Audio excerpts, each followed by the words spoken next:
안녕하십니까. 빌딩의 신 박지현입니다. 제목이 층고에 돈이 숨어 있답니다. 최근에 트렌드가 이제 층고를 높은 걸 선호하네요.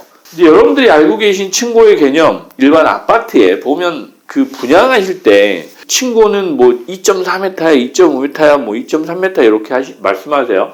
근데 그건 사실 정확하게 표현하면 천정고입니다. 층고는 이제 건축적인 부분입니다. 이제 건물 신축을 하실 때 법규상 적용되는 높이를 층고라고 표현을 합니다. 최근에 아파트들도 이 층고를 가급적이면 높여주는 추세예요. 80년대, 90년대는 아파트 층고 같은 경우는 한 2.1m, 1.9, 2m 정도 되는 데도 많았어요. 일반적으로 그 판상형 아파트들, 시장에서 많이 분양하는 아파트들은 2.3m 정도가 천정고입니다. 여러분들 거실에서 바닥에서 저기 천정까지 재보시면 2.3m, 2.4m가 일반적인 층고예요. 더 높이도 지을 수 있을 텐데 왜 건설회사들은 2.3m, 2.4m 이 정도로 할까라고 하면 이게 경제성 때문에 그렇습니다. 층고가 높은 아파트들은 냉난방비도 많이 나오고요. 관리비도 많이 나오겠죠. 모듈이라는 단어를 쓰게 돼요. 모듈이 뭐냐면 3회 배수입니다. 3회 배수를 해서 건축도 그렇고 대부분 가구나 집기나 이런 부분이 사실 맞춰져 있어요. 그러다 보니까 3회 배수면 2.1, 2.4 요 정도 되겠죠. 그 정도 그 층고를 선호하는데 최근에 이제 2.3을 하는 이유는 뭐냐면 건축도 공법이 많이 발전을 했죠. 가장 경제적인 높이를 이제 얘기를 하는 기준이에요. 좋아요, 구독, 알람 설정까지. 층고가 실제로 이제 건물 투자하시는 분들한테 아주 중요합니다. 용도에 따라서 마냥 층고가 높은 게 좋지만은 않습니다. 예를 들어서 우리가 학교 건물이나 이런 강의용, 일반 업무시설하고는 또 별개인데 학원 용도로 많이 쓰시는 분들은 울림 현상들이 있어서 천정고가 높을 필요가 없어요. 컴퓨터 회사 같은, 개발 회사 같은 각자의 업무를 해서 이렇게 시끄럽지 않은 사무실은 천정고가 좀 높아도 관계없는데 콜센터나 이런 전화 통화 이런 그 대화 회의들이 많은 그런 업무 시설은 이게 사무실이 울려요. 마감재도 쓰시게 되면 일반 이런 텍스 마감이 아니고 흡음 텍스를 쓰셔야 돼요. 그래서 공사비가 또 올라가죠. 공사 비용도 당연히 늘지만 관리비도 많이 늘어나는 이유들이 좀 있어요. 좋아요, 구독, 알람 설정까지.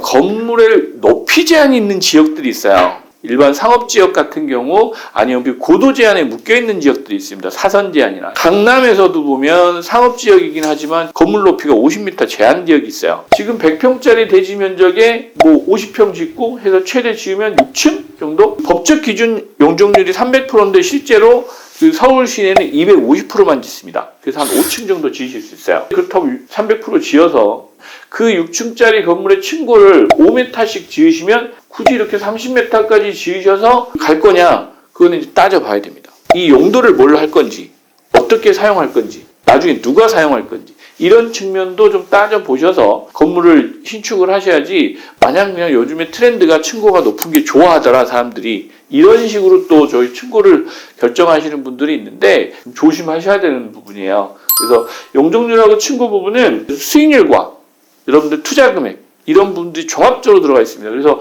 이 층고 하나만 가지고도 고민을 좀 하시면서 신축을 하시라라는 말씀을 드리고 싶어요. 기준 높이 완화 기준이라는 게 있는데 토지 이용계획 확인원이나 이런 데 이제 그 확인해 보시면 건축물 높이 제한을 해 놓은 게 있어요. 예를 들면 20m, 30m? 그걸 왜 해놨는지를 조금 확인해 보셔야 돼요. 주변 건물의 일조권도 침해하고 조망권도 침해하고 이런 것 때문에 높이 제한을 해놓은 경우들이 있습니다. 법규상에 보면 높이 완화 기준이 있어요. 공개 공지도 있고 여기에 기부채납 여러 가지 내용이 있는데 건물 지으실 때는 지능형 건축물, 녹색 인증받는 건축물, 에너지 절약할 수 있는 건축물을 지으면 높이 완화를 좀 해주는 부분도 있어요.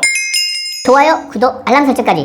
경제적인 측면, 그 다음에 원가가 늘어나는 부분, 그 다음에 이제 너무 높을 때, 층고가 높았을 때 장단점이 있죠. 지하나 1층, 2층 근생 공간들을 5m 이상 이렇게 지으시는 분도 있어요. 층고를 마냥. 근데 5m와 4.8m는 공사 원가에서도 상당한 차이가 납니다. 매몰 비용이라고 표현하는데 가설공사나 이런 부분에서 구조적인 부분이 달라서 비용이 최소 20%에서 50%까지 늘어나는 경우도 있어요. 로비나 이런 개방감이 좀 필요한 전시 공간이나 스포츠, 운동시설 이런 것들은 층고가 높아야 되기 때문에 검토가 달리 돼야 되겠지만 건축 공사비 그러면 평당 뭐 1,000만 원이면 지을 수 있어 이러시는데 건물을 어떻게 설계하고 어떻게 쓸 건지 마감이나 전기 설비, 기계 설비 쪽에서 장비나 이런 시스템을 어떻게 적용할 건지에 따라서 공사비는 상당히 많이 차이가 납니다. 여러분들이 평당 공사비 말씀하신 거는 저기 국토부에서 매년